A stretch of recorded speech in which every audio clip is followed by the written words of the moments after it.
বিদেশে অনেক শ্রমিক পঙ্গুত্ব বরণ করেন এবং মৃত্যুবরণ করেন দুর্ঘটনায়। তাদেরকে নিয়ে আসার ক্ষেত্রে অনেক সময় দেখা যায় যে সময়ক্ষেপণ হয় এবং অনেক ক্ষেত্রে লাশগুলো আসলে পৌঁছায় না। এরকম অনেক ঘটনা ঘটে। সম্প্রতি যে ঘটনা হয়েছে আমার এলাকায়, কম্বোডিয়ায় একজন পঙ্গুত্ব বরণ করে দীর্ঘ 6 মাস যাবৎ হাসপাতালে আছে। তার পরিবারের সাথেও যোগাযোগ নাই, শুধু একটু জানা গেছে যে একটা হাসপাতালে আছে। আমি মাননীয় মন্ত্রী মহোদয়ের দপ্তরেও গিয়েছিলাম, 6 মাস হয়ে গেল, আজ পর্যন্ত তার কোনো খোঁজ পাওয়া যায়নি। পাশাপাশি সম্প্রতি ইউক্রেন রাশিয়া যুদ্ধে আমার নির্বাচনী এলাকা ফুলবাড়িয়ার এক সৈনিক সেখানে মৃত্যুবরণ করে। তার লাশ আজ পর্যন্ত পরিবারের কাছে আসেনি। আমরা যথাযথ প্রক্রিয়া অবলম্বন করে আমাদের স্থানীয় ইউএনও মহোদয় এবং ডিসি মহোদয়ের মাধ্যমে বৈদেশিক এবং কর্মসংস্থান মন্ত্রণালয়ে আবেদন করা হয়েছে। মাননীয় সদস্য সরাসরি কোশ্চেন করেন দয়া করে প্লিজ, তাহলে অনেকেই সুযোগ পাবেন। এই দুইজন আমার এলাকার, এখনো আমরা কোনো কিছু জানতে পারিনি। আমি মাননীয় মন্ত্রী মহোদয়ের নিকট জানতে চাই তাদের দেশে আনা, লাশ আনা এবং আহত ব্যক্তিকে নিয়ে আসার ব্যাপারে কোনো প্রক্রিয়া ওনারা অবলম্বন করেছেন কিনা বা কি অবস্থায় আছে, এটা জানতে চাই। মাননীয় স্পিকার, আপনাকে ধন্যবাদ। ধন্যবাদ মাননীয় সদস্য। একটা দ্বিতীয়বারও ধন্যবাদ দিচ্ছি এই কারণে, আমি যে কোশ্চেনটা করতে পারতাম না, আপনি মাননীয় প্রতিমন্ত্রী অবহিত আছেন। আমার কনস্টিটিউয়েন্সিরও একজনের লাশ সৌদি আরবে কয়েক মাস যাবৎ, আপনাকে আমি বলেছিলাম ওই উত্তর দিলে আমিও ইনডাইরেক্টলি পেয়ে যাব। প্লিজ, থ্যাংক ইউ মাননীয় প্রতিমন্ত্রী। মাননীয় স্পিকার, আপনাকে ধন্যবাদ। আপনার মাধ্যমে সংসদ সদস্যকে ধন্যবাদ।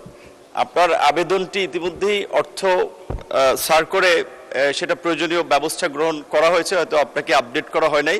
আমাদের সংসদ সদস্য যে বিষয়টি বলেছেন, দুটো বিষয়ের কথা বলেছেন।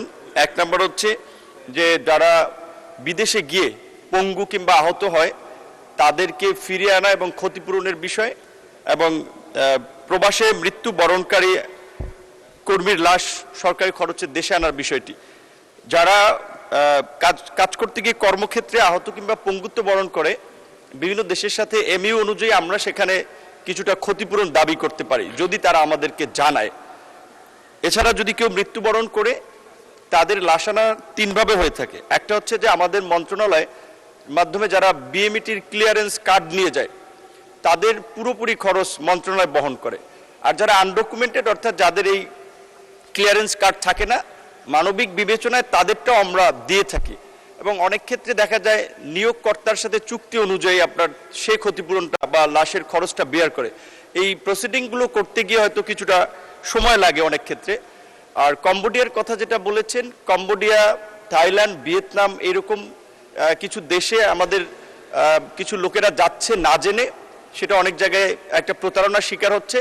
এই বিষয়ে আপনি ইতিমধ্যেই পত্রপত্রিকায় তো খেয়াল করেছেন, রাশিয়াতে 30 জন কর্মীকে কাজের কথা বলে তাদেরকে যুদ্ধে সম্পৃক্ত করেছে। তাদের পরিবার আমাদেরকে জানিয়েছে।